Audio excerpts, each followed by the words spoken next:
मयंक का अपना खुद का लहंगे का शोरूम था। अरे मैडम, आप इतनी सुंदर है, देखो ना, लहंगे का ये रंग भी आप पर खूब खिलेगा। लहंगा तो अच्छा है, लेकिन मुझे नहीं लगता ये मुझ पर खिलेगा। ये कैसी बातें कर रही हैं आप? अच्छा, आप 2 मिनट रुकिए, मैं अभी आया। कुछ देर बाद मयंक वो लहंगा पहनकर बाहर आता है। अब देखिए मैडम, ये लहंगा मुझ लड़के पर इतना अच्छा लग रहा है, तो जब आप इसे पहनकर पूरी तरह तैयार होंगी तो आप इसमें कितनी सुंदर लगेंगी, है? आप देखना, आपकी सहेली पूजा तो आपसे जल बुन जाएगी। हाँ। आपको कैसे पता मेरी सहेली का नाम पूजा है? अब हिंदुस्तान में हर एक घर छोड़कर पूजा नाम की लड़की तो होती है ना मैडम। बिल्कुल ठीक कहा आपने। अच्छा, आप ये लहंगा पैक कर दीजिए। इस तरह मयंक शोरूम में आने वाली काफी लड़कियों को लहंगा पहनकर दिखाता। एक रोज उसे ऐसा करते उसकी पड़ोसन देख लेती है। फिर वो उसका मजाक उड़ाते हुए कहती है, उस स्वाति के तो भाग खुल गए, जो लहंगा पहनने वाला पति उसको मिल गया।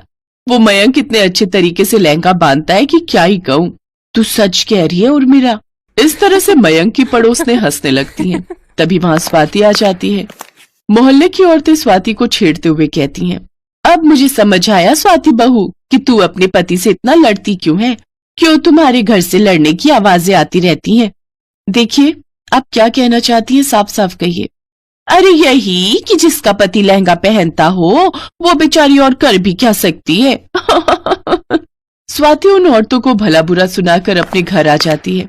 इन औरतों को भी ना इधर उधर की चुगली करने के अलावा और कोई काम तो है नहीं।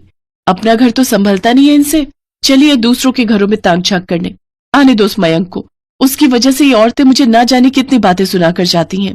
फिर रात को जब मयंक घर पहुंचता है तो स्वाति से कहता है, स्वाति डार्लिंग, कहाँ हो? खाना लगा दो यार, बहुत भूख लगी है।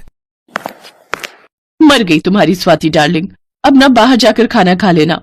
अरे क्या हो गया, क्यों इतना गुस्सा हो रही हो? अरे तुम्हारे शोरूम में और भी तो लोग होंगे ना, फिर तुम्हें ही क्या जरूरत है सबको लहंगा पहनकर दिखाने की। और लहंगा पहनना तुम्हें इतना ही पसंद है ना, तो ये पैंट कमीज छोड़कर लहंगा पहनकर ही शोरूम जाया करो। अरे अब बस भी करो स्वाति, हर वक्त बस लड़ने का बहाना चाहिए तुम्हें। अरे मैं ग्राहक को लहंगा पहनकर इसलिए दिखाता हूँ क्योंकि मैं नहीं चाहता कि कोई भी कस्टमर मेरी दुकान से वापस जाए। तुम्हें पता भी है तुम्हारी वजह से आस पड़ोस की औरतें मुझे कितनी बातें सुनाती हैं। उफ, मेरा तो तुम्हारी बातों से ही पेट भर गया। मैं चला सोने। उस रात मयंक भूखे पेट ही सो जाता है। ऐसे ही 3 दिन बीत जाते हैं, लेकिन स्वाति का गुस्सा अभी भी शांत नहीं होता। फिर मयंक स्वाति से कहता है, अच्छा बाबा, अब मान जाओ, अब से ना मैं लहंगा पहनकर नहीं दिखाऊंगा कस्टमर को। बस तुम्हें कितनी बार कहा है कि इस काम के लिए अपने शोरूम में कुछ औरतों को रख लो। अच्छा ठीक है, मैं आज ही इस्तेहार दे देता हूँ, मुझे लहंगा पहनने वाली औरतों की जरूरत है। मयंक अपने शोरूम के बाहर इश्तेहार लगा देता है। कुछ दिन बाद एक औरत उसके शोरूम में आती है। मयंक उसका इंटरव्यू लेता है, फिर उसे अपने शोरूम में काम पर रख लेता है। लेकिन जब भी कोई ग्राहक वहां आता तो वो लड़की उन्हें ठीक से लहंगा पहनकर नहीं दिखा पाती, जिससे ग्राहक उसके शोरूम से खाली हाथ ही चले जाते हैं। ठीक से काम न करने की वजह से मयंक उस लड़की को डांटता है, जिससे गुस्सा होकर वो लड़की नौकरी छोड़कर चली जाती है। अब ग्राहकों को लहंगा पहनकर न दिखा पाने की वजह से उन्हें लहंगा समझ नहीं आता और बिना खरीदे ही वापस जाने लगते हैं, जिससे मयंक को काम में नुकसान होने लगता है। एक रोज वो ऐसे ही ग्राहक को लहंगा पहनकर दिखा रहा होता है कि इतने में स्वाति का फोन आता है। मयंक, मुझे मेरी तबीयत ठीक नहीं लग रही है और मुझे चक्कर भी। इतना कहते ही स्वाति बेहोश हो जाती है। हेलो हेलो स्वाति, क्या हुआ तुम्हें? स्वाति के कुछ ना बोलने पर मयंक झट से कार में बैठता है और घर पहुंचता है, जहां वो देखता है कि स्वाति बेहोश हुई पड़ी है। वो झट से स्वाति को गोद में उठाता है और अस्पताल ले जाता है, लेकिन उन सब में वो भूल जाता है कि वो लहंगा उतारना भूल गया है। डॉक्टर स्वाति का इलाज करते हैं। कुछ देर बाद वो होश में आती है और मयंक को ऐसी हालत में देख उस पर बहुत गुस्सा करती है। तुम अपनी हरकतों से बाज नहीं आओगे ना मयंक? तुम्हें शर्म नहीं आती? पहले तो सिर्फ शोरूम तक ही लहंगा पहनकर घूमते थे, लेकिन अब तो तुम बाहर भी ये पहनकर घूम रहे हो। तुम्हें कितना भी कुछ कह लो, लेकिन तुम्हारे कानों पर तो जूं तक नहीं रेंगती। मयंक कुछ कह पाता उससे पहले ही वहां मयंक के शोरूम में काम करने वाला रमेश आ जाता है।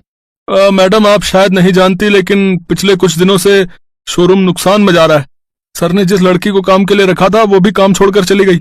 शोरूम खाली पड़ा हुआ था, इसलिए जब 1-2 कस्टमर दुकान पर आए तो वो भी वापस न चले जाएं, इसलिए मयंक सर ने खुद वो लहंगा पहनकर उनको दिखाया। और इसी बीच आपका फोन आ गया और सर घबराते हुए जिस हालत में थे उसी हालत में आपको अस्पताल ले आए और वैसे भी मैडम जी, मयंक सर अकेले नहीं है जो लहंगा पहनकर कस्टमर को दिखाते हैं। आप चाहें तो और दुकानों में भी जाकर पता कर सकती हैं। विक्रम की बात सुनकर स्वाति को अपनी गलती का एहसास हो जाता है और वो मयंक से अपनी गलती के लिए माफी मांगती है और फिर कभी उस पर गुस्सा नहीं करती और ना ही उससे झगड़ती है।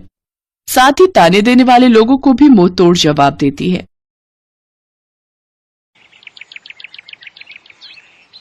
शोभा, अरे ओ शोभा, घर पर है क्या? अरे विमला काकी, आओ आओ। अच्छा शोभा, वैसे तुम्हारी शादी को 7 साल हो गए। तुम्हारे घर में भी अगर एक बच्चा होता तो उसकी किलकारियों से ये घर कितना अच्छा लगता ना। खैर, अब ऊपर वाले की इच्छा के आगे कर भी क्या सकते हैं। अब आप किसी काम से आई थी? हाँ, वो मुझे थोड़ा दूध चाहिए है तो दे दे। आप बैठो, मैं अभी लाई। कुछ देर बाद काकी दूध लेकर चली जाती है, लेकिन उसकी तानों भरी बातें सुनकर शोभा मायूस हो जाती है और रोने लगती है। तभी वहां उसका पति शमशेर आ जाता है। शोभा उसे सारी बात बताती है। तुम परेशान मत हो शोभा, आज ही हरिया मुझे बता रहा था कि पड़ोस के गांव में हर मंगलवार को एक वैद्य बैठता है जो बच्चे की चाह रखने वालों को दवाई देता था। कल मंगलवार है, मैं तुम्हें खेत पर जाते वक्त उस तरफ छोड़ दूंगा।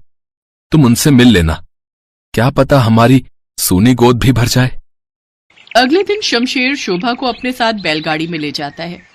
वो देखो शोभा, इस गांव में वैद्य जी बैठते हैं, तुम उनसे जाकर मिल लेना। मुझे आज खेतों में बहुत काम है, मैं चलता हूँ, ठीक है? ठीक है जी।